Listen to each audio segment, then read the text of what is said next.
Welcome to 9-Hole Reviews. Today we delve into Heckler Koch's smallest and lightest iteration of the MP5, the MP5 and the SP5 kits, and subsequently the H&K USA derivation of the MP5k PDW. These are all purpose-driven compact models. We consulted with US-based H&K expert James Williamson of Teufelshund Tac on the philosophy, historical development, and applications of both the K and PDW models.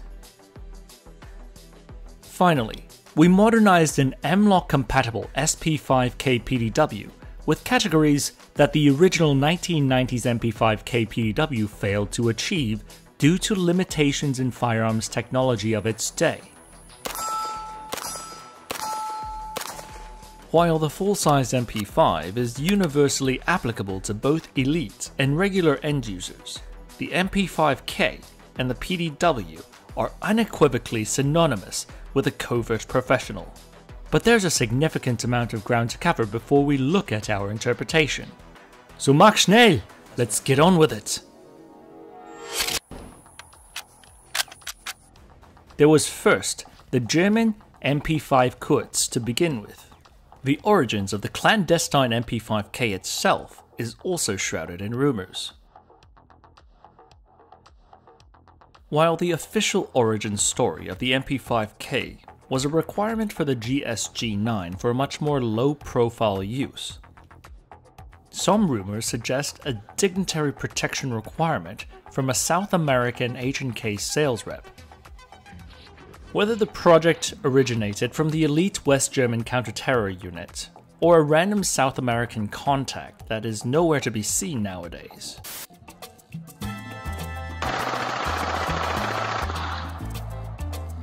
You be the judge. However, in 1976, Heckler Koch developed the first versions of the MP5k. Originally, offered the MP5k A1 version with a flat top and only a blade front sight. The MP5k with a standard MP5 front sight and a castle nut rear sight. Most famously, the MP5k was even deployable in a concealment operational briefcase. The way that this is intended to be used is you pick it up, hold it against your body, and you can actually use your core, your torso, as an index for accurately shooting this thing.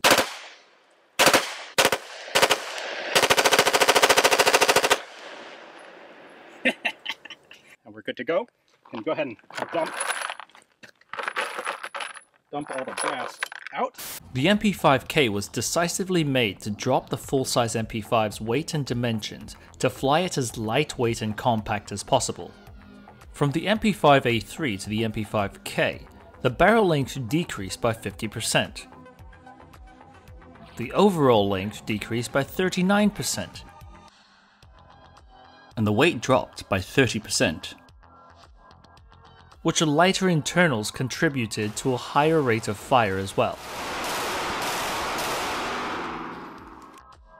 The MP5k was exceedingly popular with Western counter-terrorism units. But how exactly did they use it? Who exactly used it? Introducing James Williamson from Teufelshund Tac, one of the most knowledgeable H&K historians in the United States. The historical information I have from H&K says that the MP5k originated again from GSG9, from their specific requirement. Now their specific requirement came out of the fact they were happy with the MP5, but they wanted one that was just a little bit more compact for some specific niche roles they had. Dignitary protection type roles, kind of clandestine roles as well, where they would need to be able to very rapidly deploy a submachine gun from under the seat of a car, from a glove box, from some kind of bag or other discreet carry type situation, or maybe tucked underneath a jacket. The most noticeable difference, other than the size itself, is its signature vertical broom handle grip, named the broom handle to date back to the pre-World War II Mauser broom handle pistol. Not surprising that H&K would create a broom handle kind of throwback look, considering that The founding members and most of the staff at the time had actually been Mauser employees during the war.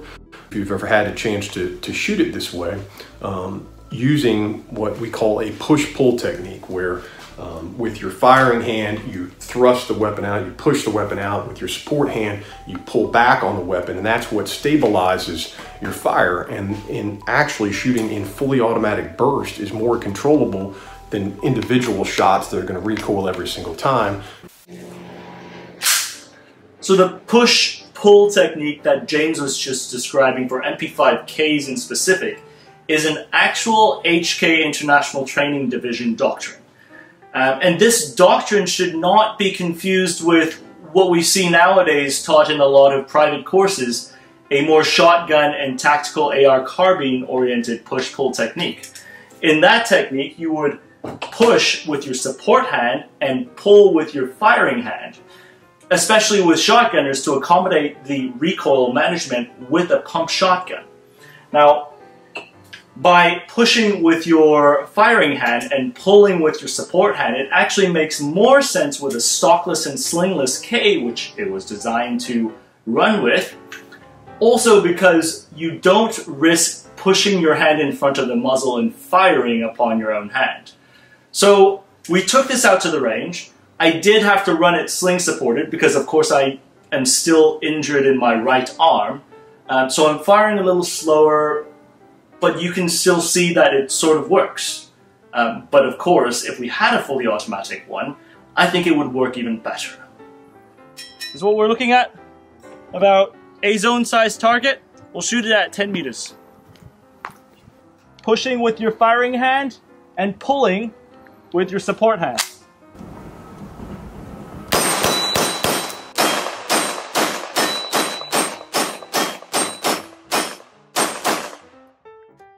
Definitely not as easy on semi, but doable. It's not bad.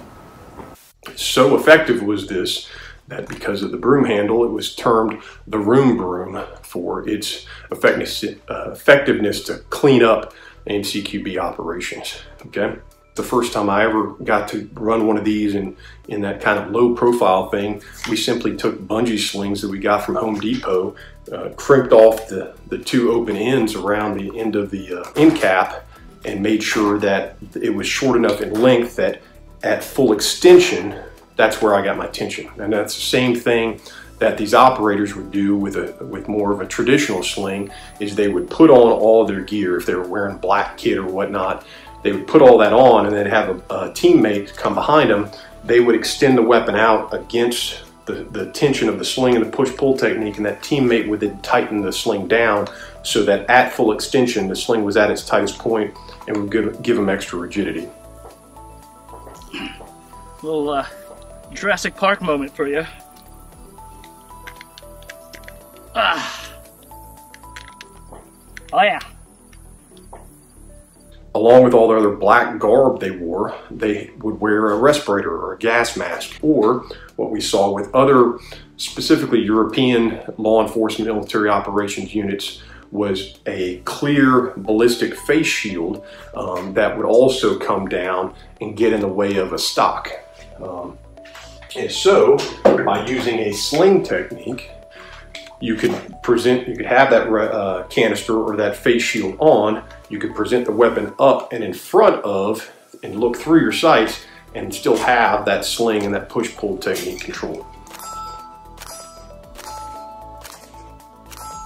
And again, at the close range CQB type distances we're talking about, it's still incredibly effective. There's no question that having a stock will make it more stable, especially for a much longer shot. But for what these guys were doing with room clearing direct action type missions, they found it very effective.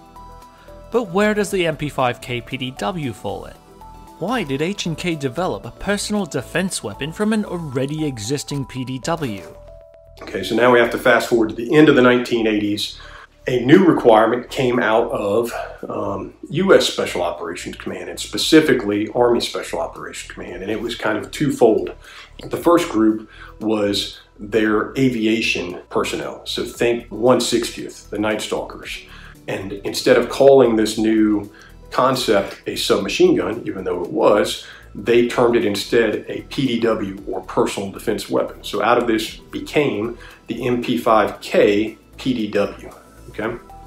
Personal defense weapon, because now I'm arming this personnel who's not a frontline operator with something that is more capable to defend himself with than just a handgun alone. What they were able to do was to take a standard MP5k, and they would then extend the barrel so that it would now have the ability to have a similar direct thread and 3-lug barrel as we saw on the MP5 Navy. It had the Action 3 bolt on the inside, had a tritium front sight post, the rear diopter drum if you wanted, and now you had the ability to option any of the trigger groups you wanted. You could use, they wanted some type of retractable stock. So the program manager for H&K at the time went out and found a US company called Choate, and they designed a side folding stock. And now you have the ability where you didn't really increase the length of the weapon. It did increase in width, but you now still have something that's very compact to have on your body if it was tied up against a sling or shoved in between the seats or somewhere else in a bag. Very, very compact. As you can see in these early promotional photos associated with the product release, this is actually the program manager for H&K at the time. He's dressed as a down pilot. He's doing his escape and evasion with his new MP5k PDW. And the second focus area was within Special Operations Command, the actual special operator. And those guys who were doing direct action missions, who just wanted something more compact than a full-size MP5, and the ability to use low light things with the tritium front sight or mounting an optic to it, and specifically a suppressor, or those same type of personnel who were assigned to high-level dignitary protection. Instead of just being armed with a handgun, they were trying to find something that gave them more capability in that scenario. So if I have something that's more compact here, like before the MP5k, I could find some way to carry it on my body, but I want to have a stock now because I want to be able to deliver more accurate fires at distance than using a push-pull technique. H&K worked with a well-known tactical nylon company at the time and created a new carry system. On the weak side, it had 2 pouches that would carry 2 30-round magazines for spare ammunition, and then on the right side, you would load the weapon with 15-round magazines so that the magazine wouldn't stick out. When the operator wanted to deploy the weapon, he'd reach up underneath his jacket, thumb the snap, release, and then he would be able to extend the weapon out using, again, a push-pull technique to fire it. And additionally, in order to deploy the stock, they came up with a lanyard system that was connected to the carry system and the other end connected to the stock of the weapon, so that as you push the weapon out, that lanyard would tug on the stock. MP5k PDW, it would actually leverage the stock around as you came out and lock it in position. So now in one motion of popping that thumb release and then a separate motion of pushing the weapon out to fire in whichever configuration you're using, your stock would also extend as well. Over the years, the places I've seen it specifically have been less on the special operations side for CQB type operations and more for the low profile kind of dignitary protection or just concealability type thing missions. You know, within the military, the places I really started to see them was in like NCIS and the Army and Air Force version of that, where they were having to do those type of mission sets.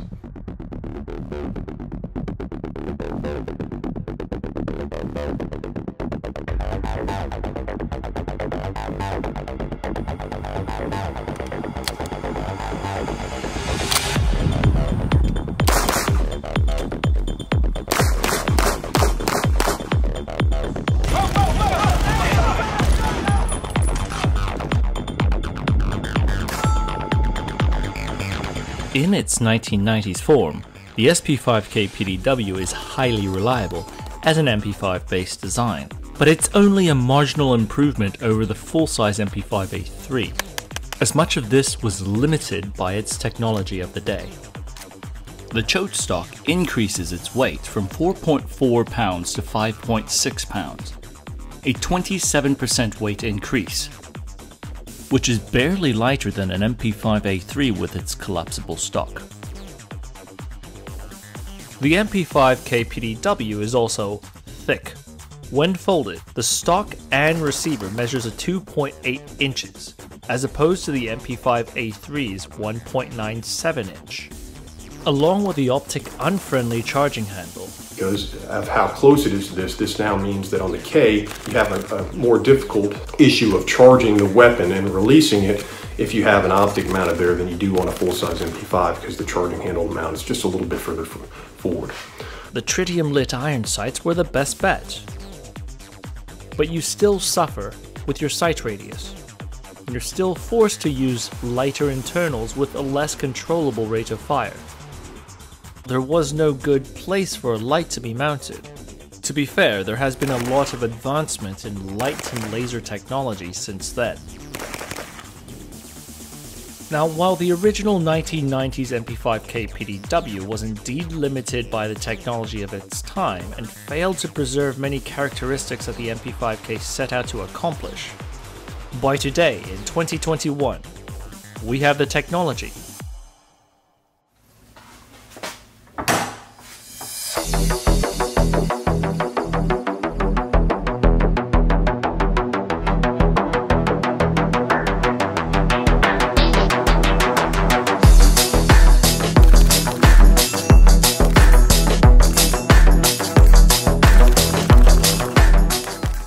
Introducing the Niner modernized MP5k / SP5k PDW. Very soft shooting now. I don't know if this is different from when we shot it before. Like you said, I don't know if it's broken in, but much flatter. All accessories on our modernized MP5k PDW were unavailable in the 1990s tech. We deliberately chose them to best enhance the performance of the MP5 Quds base model. Having a solid base system is key. The MP5's delayed blowback mechanism means that we already have an accurate, reliable, and low recoil impulse foundation to work with. The idea was to increase the performance and capability of the SP5K with the lightest, most compact and quick deployable method in mind. Man, this thing slaps, man. Perhaps the most prominent addition would be the B&T collapsing stock. This Swiss-engineered telescoping stock is able to preserve the compact submachine gun with minimal increases in thickness and an equally fast deployment as a Cho-8 stock. The low-profile claw mount with ACSS Holosun micro red dot sight is also a deliberate choice. Much like an EOTech dot and donut reticle, the ACSS reticle gives you a fast CQB sight acquisition, but also with a finer dot for longer engagement, without the massively oversized EOTech sight body. We switched the rear sights back out to the Castle rear sights for two specific reasons. For it to cover up the least amount of sight picture with a low-profile ACSS Holosun ring, and also simply because the Castle rear sight is actually easier to use with the stock collapsed. We switched the handguard out from the old school broom handle to the Midwest Industries MLOK handguard, and outfitted it with the Slate Black Industries SVG and panels. We specifically chose MLOK because of the slim profile, carefully considering that the stubby grip will clear tight-fitting bags. The Midwest Industries handguard has its unique 1 o'clock mounting position that is able to tuck our ultra-low profile Arisaka 300 series light on an Arisaka side mount as close to the front sight as possible. Now this MLOK configuration directly cuts down the thickness of the firearm without disrupting the charging handle operations on the left side of the handguard. While many North American shooters may prefer to mount their pressure switches on the 12 o'clock position, but with a charging handle, while easy to clear jams, is certainly limiting with mounting locations. Arasaka light mounts, now available at slateBlackIndustries.com. The 5 o'clock position is optimum to mount pressure pads to MP5s. One of the fringe benefits of using a light with an extremely concentrated hotspot is that you can use that hotspot to aim in CQB conditions. Our modernized MP5k PDW project effectively conceals in one of our choice cases a VanQuest Go for 15, but having a packable weapon in an inconspicuous bag, where the bag is used for an actual bag rather than just a weapons case, is an operational advantage. If this is not a concern, the modernized MP5k PDW format still fits in even smaller civilian bags for easier carry. We shot the PDW with NATO spec PMC 124 grain 9x19 ammunition.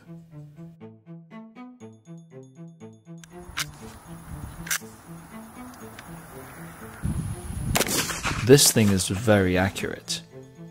At 25 yards, it scored a 2.4 inch 100% group and a stunning 1.2 inch majority group. As a PDW, we shot it at 100 yards and it showed 11.75 inches of a 100% group, pretty decent 8.35 majority group. Interesting note, there was an approximate 14-inch bullet drop, meaning that if you aimed at the IPSC target's head, it would land in the upper thoracic area. Let's do this.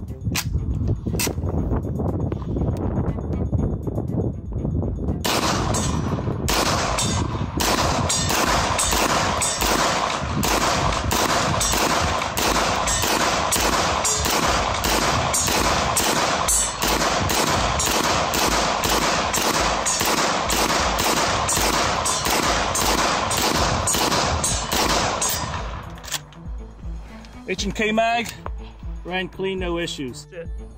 And of course, the recoil test with Josh.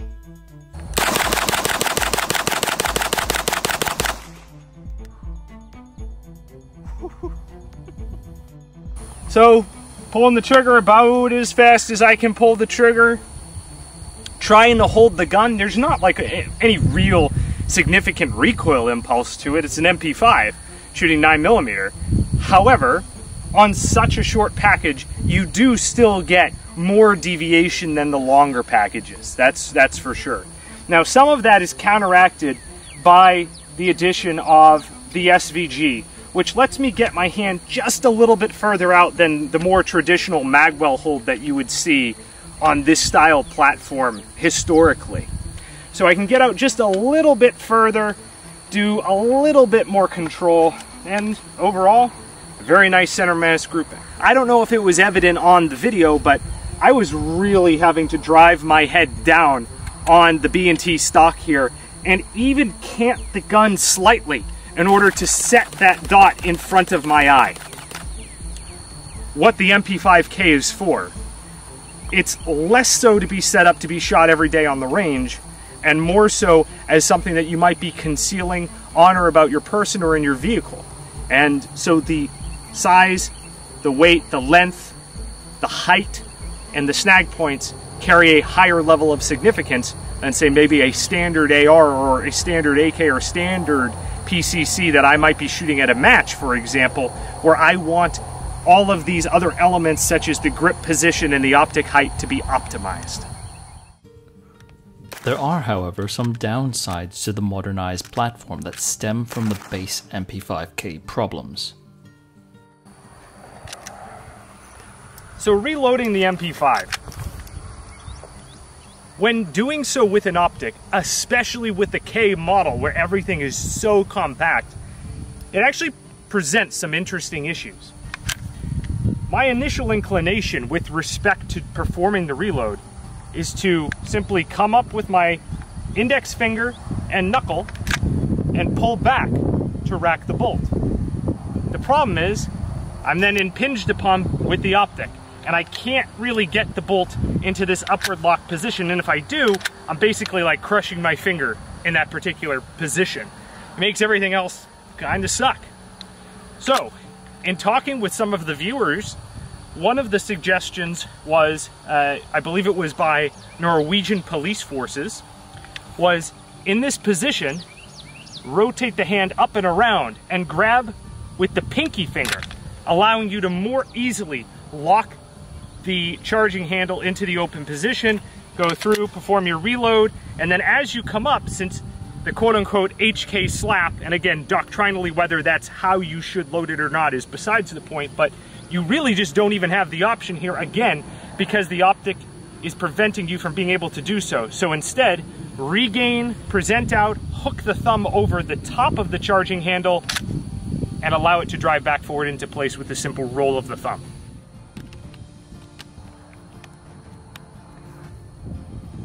Operationally, the full-sized MP5 is more flexible to suppress without needing to switch out the locking pieces. What they found when they went to the MP5k PDW, now that you put a stock on it and the recoil impulse is different when it's up against your shoulder versus out in your hands and flexing, and then you put a suppressor on it, you're going to change that impulse, you're going to change that rate of fire. Putting a suppressor on any gun is going to increase the rate of fire with more blowback, and it is a blowback operated weapon, so more impulses going back to the bolt group. So now instead of that 900 rate of fire, you can creep up even higher. And there were some people shooting these guns that found that they were having feeding related issues because, again, the bolt in the 8-step cycle of operation is moving so fast that we're not able to kick one round out before the next one goes in. So in that case, H&K recommends their 80-degree locking piece, or it's actually called the number 28, usually on the markings, and that's for the MP5k PDW when using a stock and suppressor, shooting full auto, that kind of work. It's what James was talking about. When you look at the two different locking shoulders, it has different angles. Turn it to the right. Good, right there. The MP5k base model's modularity is actually a strength in the case of a concealable PDW. Simply put, you can strip everything down and decrease snag points and weight. Our modernization upgrades are deliberate choices to fulfill a compact PDW requirement, while accommodating for an illumination and optic-ready system. James's Go Bag gun is a flush barrel SP5k with no optic, slick top, tritium sights and a BNT stock. An even more compact package that retains the performance of the MP5k base. At the end of the day, while the MP5k and the MP5k PDW is certainly not as flexible with ammunition as the full-size MP5, the Kutz was aimed at the professional who knew to switch out locking pieces when suppressing, could take advantage of sling techniques, and extra training. While the MP5k PDW was limited in the 90s, with our current development, it continues this lineage to provide the seasoned professional who keeps to the shadows. Thanks for tuning in, take care, and we'll see you on the range.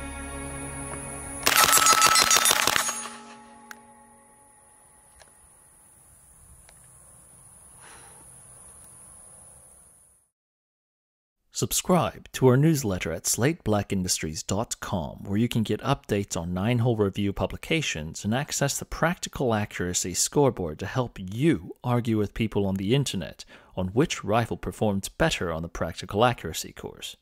We maintain this newsletter to be majority gun content, with 9-hole reviews updates per every email, with less than 33% marketing content. Subscribe today on SlateBlackIndustries.com.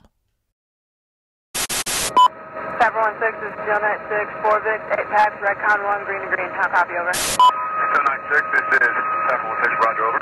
16, Steel 91, 1 pack, green, over. This is 716, roger, over. 16, Steel 92, 1 Victor, 2 packs, red con 1, over.